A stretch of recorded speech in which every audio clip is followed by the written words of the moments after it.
In the autumn of 1933, before dawn in Harlan County, Kentucky, a red line of coal still glowing beneath a layer of gray ash was just enough to make the kettle tremble softly on the wood stove. In the wooden house of a mining family, the smells of cold ash, lard, and day-old bread rested together in the air.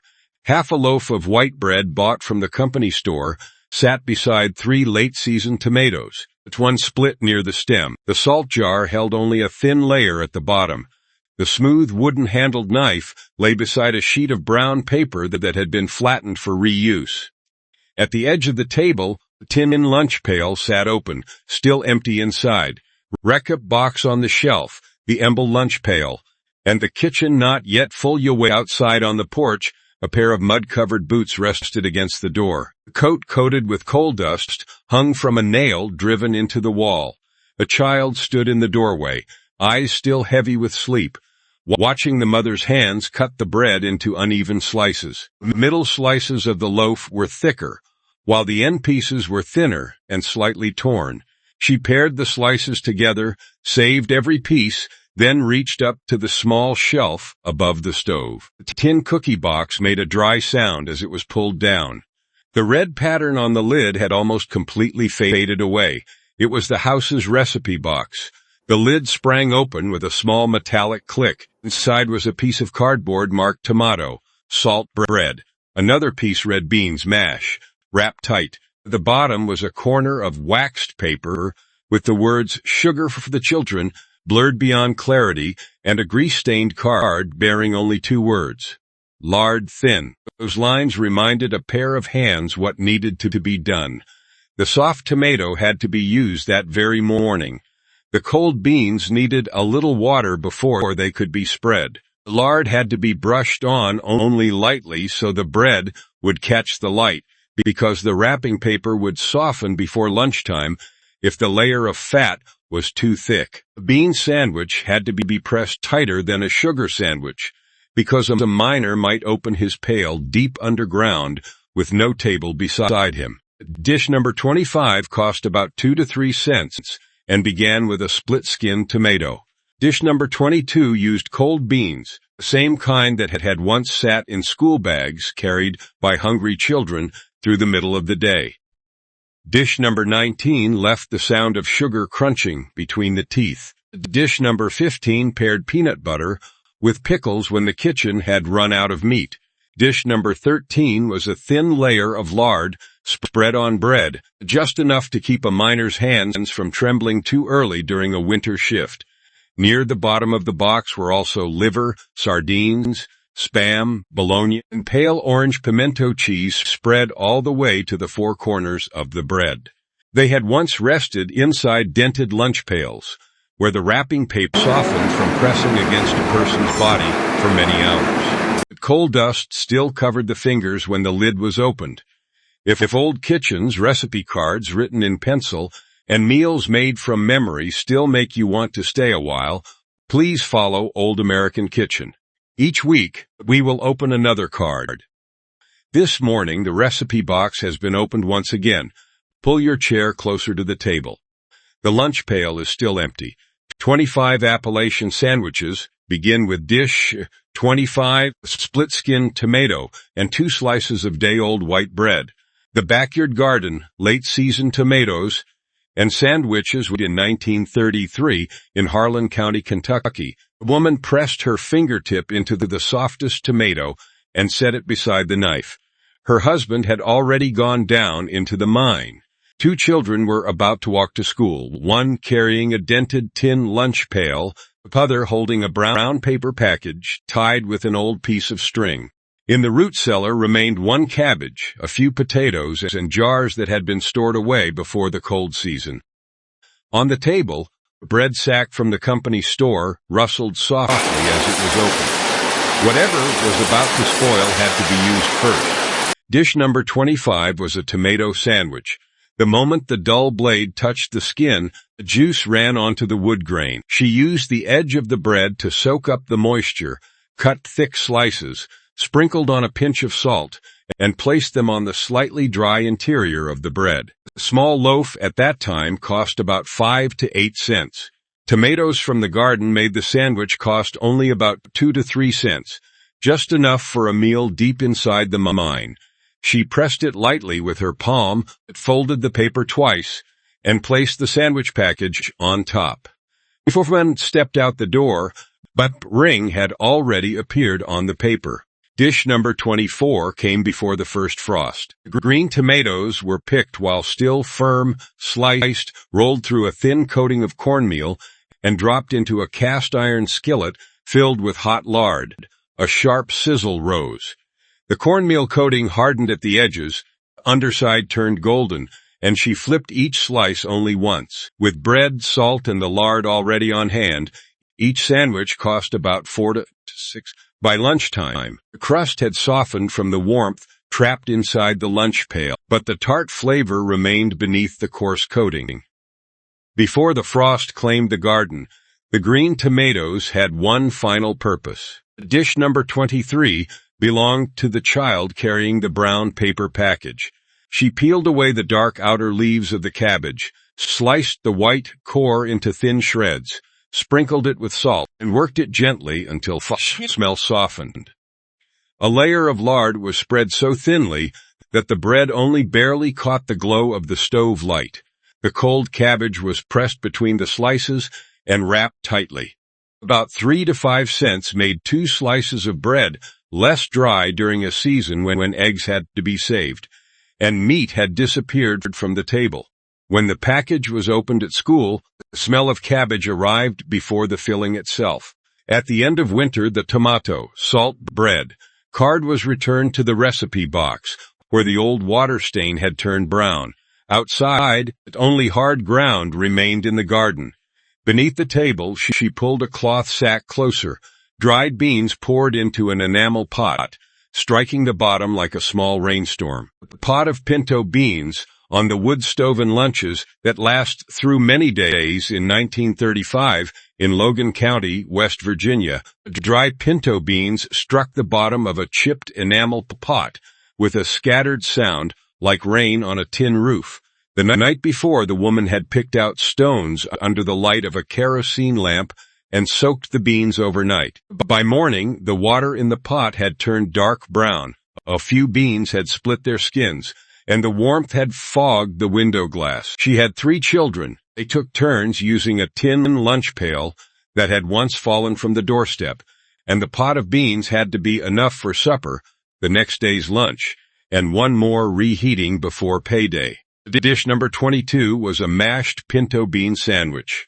She scooped the cold beans into a bowl and pressed them with a fork until the beans broke into a light brown mash, with a few pieces of skin still visible. A spoonful of bean broth was mixed in to make the filling easier to spread. If there was a little bacon grease left at the bottom of a can, the tip of the spoon scraped up a portion. 1 pound of dry beans, costing about 5 to 7 cents, could be stretched across many meals, making this sandwich cost only about 2 to 4 cents. The bread absorbed the bean broth and softened. The child carrying it to school often waited for other lunch pails to open first, then ate quickly and folded the paper closed again. Cold beans left their smell in the pail, but they also kept a stomach settled through the walk home. Dish number 21 added a few onion slices so thin that light passed through their edges. 1 small onion, costing about 1 cent, was enough to give the coarse bean filling a sharper flavor and raise the sandwich's cost to about 4 to 5 cents. She added only enough onion, sprinkled on salt, pressed the bread together, and placed it at the bottom of the lunch pail. After many hours, the onion softened, but its sharp smell grew stronger. The miner opened the sandwich while sitting beside the rail line underground. The man beside him noticed the onion before the final layer of paper had been unwrapped. Dish number 20 used the beans that had thickened overnight. She crumbled stale bread, mixed it with onions, pressed the mixture into a flat patty, and placed it into a cast-iron skillet coated with a thin layer of grease. She waited until the underside formed a brown crust before turning it over. With breadcrumbs, grease, and 2 slices of bread, each serving cost about 5 to 8 cents. When there was still an egg available to mix in, the cost rose to nearly 9 to 10 cents. By lunchtime, the edges of the bean patty had softened, and its golden brown shapes made the child see it as a different meal from yesterday's. The beans, mash, wrapped tight. Card was returned to the recipe box.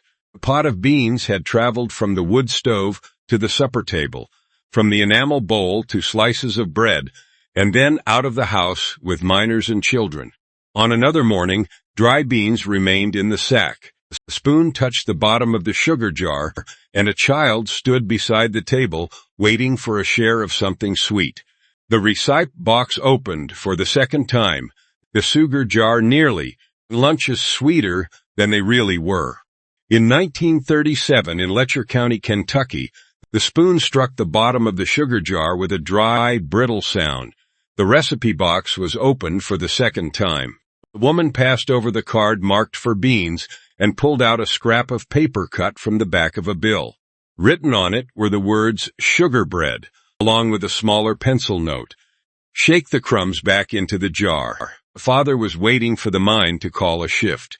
3 children watched the tabletop, where a margarine tub showed knife marks scraped down to the bottom.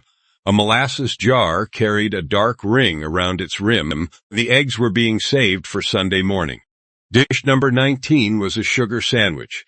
She tilted the jar, scraped the white sugar into one corner, and cupped her hand around a slice of bread. When the bread was too dry, her fingertips touched a few drops of water so the sugar would cling. 2 slices of bread and just enough sugar to make a crunching sound between the teeth cost about 1 to 2 cents. The grains that fell onto the paper were poured back into the jar. The child received the sandwich right at the table, a few crystals clinging to the lips, while the spoon had already revealed the glass bottom of the jar. Dish number 18 added a thin layer of margarine. She dragged the knife through the corners of the tub, scraped up what remained, and spread it across the bread in broken streaks. The sugar clung where there was fat, leaving some corners nearly dry. About 4 to 6 cents for a sandwich like that usually appeared on rainy afternoons, or when the youngest child was lying on the long bench. After several hours, the sugar dissolved into damp spots beneath the wrapping paper. The knife marks scraped against the bottom of the tub showed that the contents had been stretched through one more day. Dish number 17 began with a piece of cornbread left from the previous evening. She broke it in half, tilted the jar so a dark stream of molasses flowed into the cracks, then pressed the 2 halves together. One serving cost about 3 to 5 cents, depending on whether the molasses had been made at home or purchased to be used gradually. The crumb absorbed the molasses and softened. While the outer edges remained coarse, the sweetness ended with a slight bitterness. The crumbs were gathered into the palm of her hand before the portion was wrapped for the oldest child to take to school. The sugar bread card returned to the recipe box, with a few sugar grains caught in its folds. The rim of the molasses jar was wiped clean, and the margarine tub was put back into the cupboard. The sweetness had traveled as far as it could. In Bluefield, another hand was twisting open the lid of a peanut butter jar. Peanut, butter, pickles, the things that last a long time. On the kitchen shelf. In 1938, in Bluefield, West Virginia, the lid of a peanut butter jar twisted free from the glass with a short squeak. The woman's husband sometimes worked railroad shifts and sometimes worked in the mines, so wages arrived on different schedules. On the kitchen shelf sat pickles, yellow mustard, a few bananas covered with brown spots, and a bag of white bread. The recipe box rested farther back, away from the dampness. The foods that lasted the longest often had to carry the burden of the foods the household could not yet afford. Dish number 16 was a peanut butter sandwich. She pushed the knife into the jar, lifted out a thick scoop of peanut butter, and spread it from the center of the bread outward. When the jar was nearly empty, the blade scraped along the inside of the glass, leaving transparent streaks behind. A small jar costing about 10 to 15 cents lasted through many meals, making each sandwich cost about 4 to 6 cents. The bread softened beneath the sticky filling, but the child carrying it to school needed a drink of water after a few bites. The sandwich could sit in a lunch pail for many hours and still keep its shape. Dish number 15 added pickles. The lid popped open, and the cool smell of vinegar spread across the table. She lifted out each slice, rested it on the rim of the jar to drain, and arranged the slices across the peanut butter filling. If the pickles had been made at home, each serving cost about 5 to 7 cents, less than cold cuts, and requiring no extra firewood. By lunchtime, the bread had absorbed a little vinegar, but the pickle slices still snapped lightly between the teeth.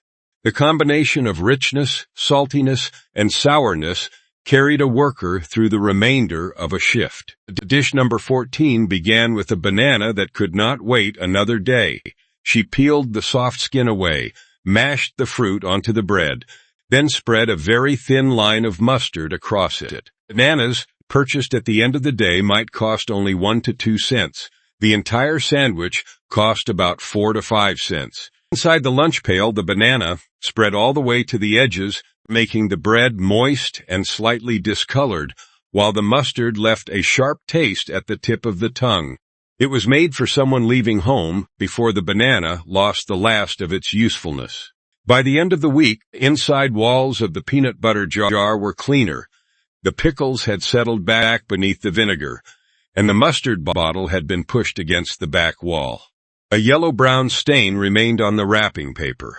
In the next kitchen, the recipe box would be opened beside a cloudy white jar of lard, where lunch had to carry enough weight to sustain a working body standing for many hours. The receipt box beside the lard jar, the gray sheen wrapping paper, and a lunch for a long work shift. In the winter of 1940 in McDowell County, West Virginia, the recipe box was pulled down beside a cloudy white jar of lard. The cloth covering the lid had faded after many washings. The woman flipped through cards stained with tomato marks, sugar crumbs, and traces of peanut butter, and stopped at a grease-shine piece of paper darkened at the corners. Written on it were the words, "Lard, thin, salt if there is any, wrap twice." Beneath that was another reminder, "Fried fatback, do not cook dry." Her husband had already gone down into the mine. Her oldest son worked odd jobs around the workers' camp, while the youngest carried an old lunch pail to school. On the table sat lard, a piece of fatback wrapped in paper, the end of a bag of potato chips, and 3 pieces of brown paper already cut and ready. Dish number 13 was a lard sandwich. She lowered the knife into the cold lard, scraped up a thin layer, and drew it across the inside of the bread. A pinch of salt fell onto the lard just as it caught the glow of the stove. 2 slices of bread cost about 2 to 3 cents. The lard had been saved from previous cooking and added almost no extra cost to the meal. Stale bread softened when it touched the fat. The paper was folded in 2 layers and placed at the bottom of the lunch pail beneath a tin spoon. A few hours later, the center of the paper became transparent and slick, where the miner's fingers usually held it. That streak of grease helped keep his stomach settled through another portion of the shift. Dish number 12 began when a slice of fatback touched a cast iron skillet. The edges curled, bubbles of fat popped around the rim of the pan, and a salty smell clung to the wooden walls. She sliced it very thin, allowed the underside to brown, then turned it before the center became dry and hard. A few slices of fatback, bread, and a streak of mustard cost about 5 to 8 cents. The hot fatback was lifted directly onto the bread, so the rendered fat could soak into the crumb.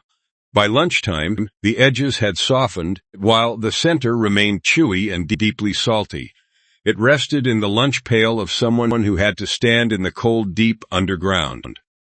Dish number 11 belonged to the child. She turned the paper bag upside down and let the last pieces of potato chips fall onto the bread. A thin layer of margarine kept the crumbs from sliding out. The entire meal cost about 5 cents. She pressed it together just enough so that a crunching sound would remain when the package was opened at school.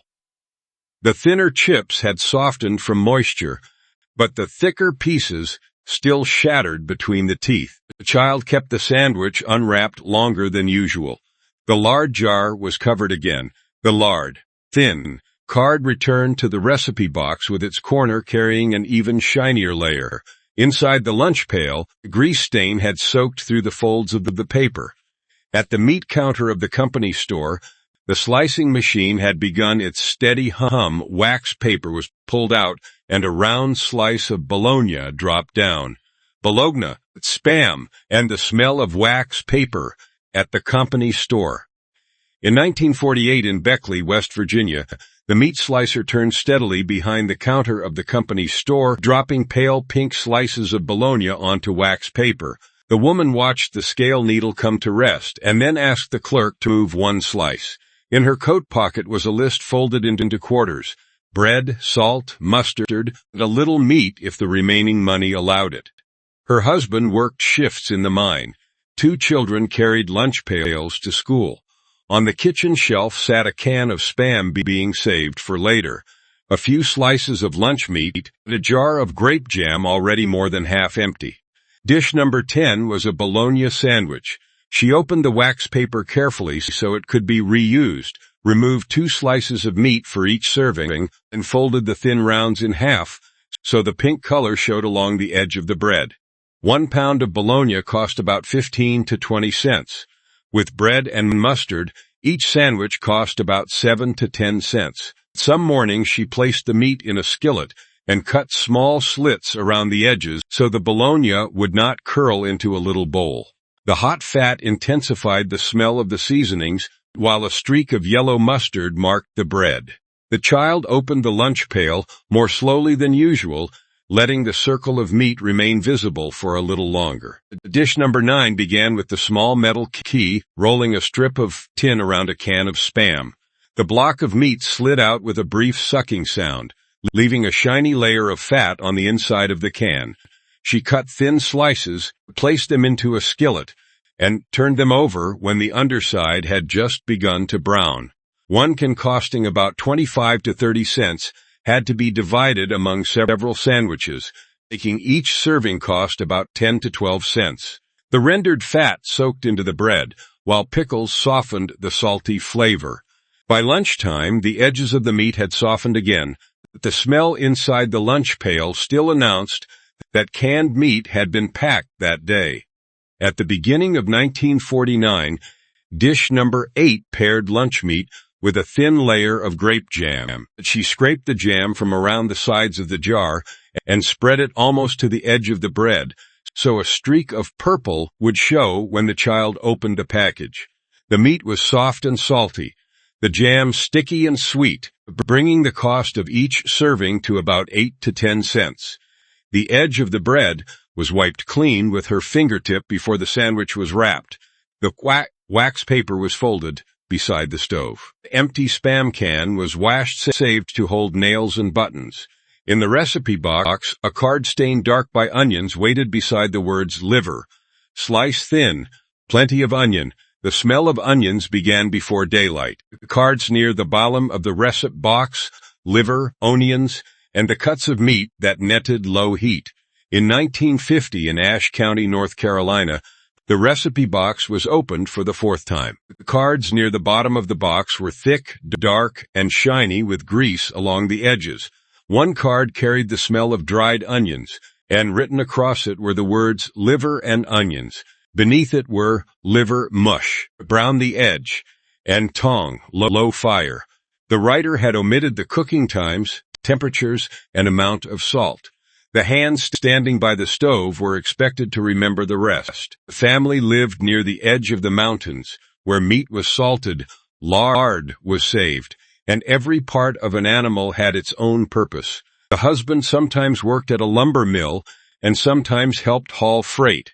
That morning, liver was draining beside the cutting board, liver mush rested in a dark block, and a salted beef tongue simmered over low heat. The smell of onions spread through the room before daylight arrived. Dish number 7 was a liver and onion sandwich, costing about 6 to 9 cents. She sliced the liver thin, blotted away excess moisture, and placed it into a skillet with a little grease. Onions were scattered around the slices of liver, sizzling softly, softening, and clinging to the surface of the skillet. She removed the liver while the center was still tender, cut it into smaller pieces for the child, and piled the onions on top. The bread absorbed the onion juices, while the metallic scent remained in the wrapping paper. She did not try to disguise the liver. She simply kept it from becoming dry and tough. Dish number 6 was a fried liver mush sandwich, costing about 6 to 8 cents. She sliced the cornmeal mixed loaf into pieces, placed them in a cast iron skillet, and waited until the edges browned before turning them over. The outside firmed up, while the inside remained soft and slightly coarse. When the hot slice was pressed between two pieces of bread, the brown crust cracked lightly, releasing the familiar aroma of mountain seasonings. Dish number 5 required many more hours. The beef tongue was simmered, removed while still hot, and stripped of its outer skin. She used her sharpest knife to cut the meat into thin slices that were nearly translucent at the edges. With bread and mustard, each serving cost about 8 to 12 cents. Every slice cut a little thicker meant one less sandwich could be made. The liver mush, and tongue cards returned to the bottom of the recipe box. The window glass still held a film of moisture, and the knife was wiped dry beside the cutting board.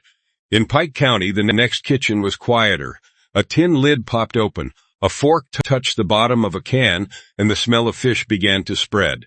The fish can, the old fork, lunches with a very distinct smell. In 1952, in Pike County, Kentucky, a can lid popped open in a kitchen at the end of the month. The woman had 4 children, and her husband found work whenever the mine had an available shift. On the shelf were sardines, tuna, and a can of corned beef reserved for weeks when wages arrived late. The fork scraped around the inside of the tin. Fish was mashed in a chipped enamel bowl. Wax paper was pulled from the roll, and the lunch pail was closed. The smell of fish clung to the curtains, the fingertips, the lunch pail that had passed through the hands of many children. Dish number 4 was a sardine and egg sandwich. She peeled a hard-boiled egg that was still warm, mashed it together with the fish, and saved a little of the oil from the can so the filling would not become dry. A tin of sardines cost about 10 to 15 cents, and an egg cost roughly 4 to 5 cents if one had to be purchased. Once the mixture was divided evenly, each sandwich cost about 8 to 11 cents. The egg made the fish softer, while the oil soaked into the bread and formed a dark ring around the edges. The sandwich was wrapped in 2 layers for the child who had a long walk ahead. Though anyone sitting nearby could still recognize the smell as soon as the paper was opened. Dish number 3 was a tuna salad sandwich. She separated the fish into small flakes, added mayonnaise a little at a time, then mixed in chopped onions, or the last pickles remaining in the jar. Its one can costing about 15 to 18 cents could be stretched into 3 or 4 servings, making each sandwich cost about 8 to 10 cents. The fork expanded the fish mixture in the bowl, while the tip of the knife stopped before one slice of bread received more than another. The filling was soft, slightly rich, and carried a small crunch from the pickles. Dish number 2 used canned corned beef. A block of meat dropped onto the plate with a dry sucking sound, heavy and speckled with fat. She loosened it with a fork, warmed the portion needed, then spread it very thinly over bread with mustard. One can cost about 35 to 45 cents, so each sandwich received only enough meat to be seen and tasted, bringing the cost to about 10 to 14 cents. The lunch pail felt a little heavier that day. The bowl was washed, the old fork rested beside the sink, and the smell of fish still lingered on the skin. The recipe box had nearly reached its final card. On the next table would be a pale orange bowl, a butter knife, and several slices of white bread spread all the way to the 4 corners. Pimento cheese, the orange streak on brown paper, and the receipt box closing. In 1952 in Pike County, Kentucky, the recipe box was pulled down for the final time. Near the bottom of the box was a card with edges, softened from being handled so often.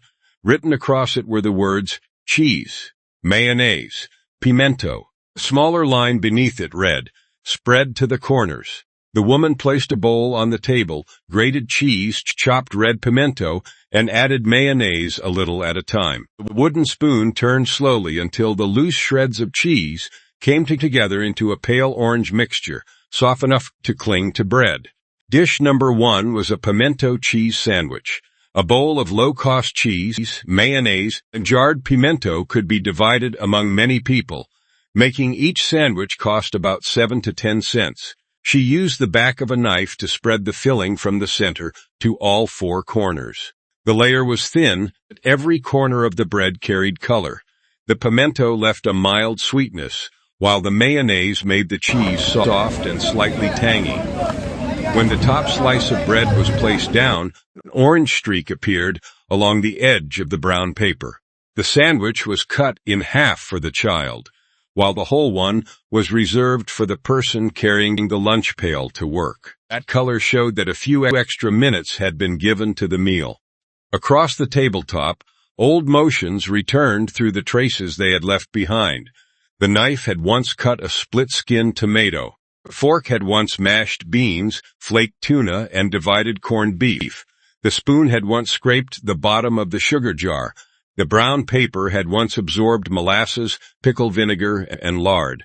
Those hands still sliced thin, divided carefully, scraped clean, spread evenly, pressed firmly, and wrapped twice before the front door opened. In Appalachia, a sandwich was the way a kitchen traveled with loved ones, through schoolhouses, along rail lines, and into a work shift deep underground. The lunch pail did not make the working day any shorter, but the person carrying it knew that someone had thought about their hunger before dawn. The Harlan County kitchen of 1933 returned when the lunch pail was carried home. The woman washed it in warm water, scrubbed a little harder at the dented corner, then set it upside down beside the sink. The pimento cheese card returned beside tomato, salt bread, beans, mash wrapped tight, sugar bread, and lard thin. The lid of the recipe box lowered, leaving one corner of paper still visible. The recipe box preserved the meals that helped a family keep going. If one of the sandwiches on this list ever appeared in your grandmother's, mother's, or family's kitchen, leave the name of that sandwich in the comments and follow Old American Kitchen. Some lunches never found their way into cookbooks because the hands in those kitchens had known them by heart for a very long time.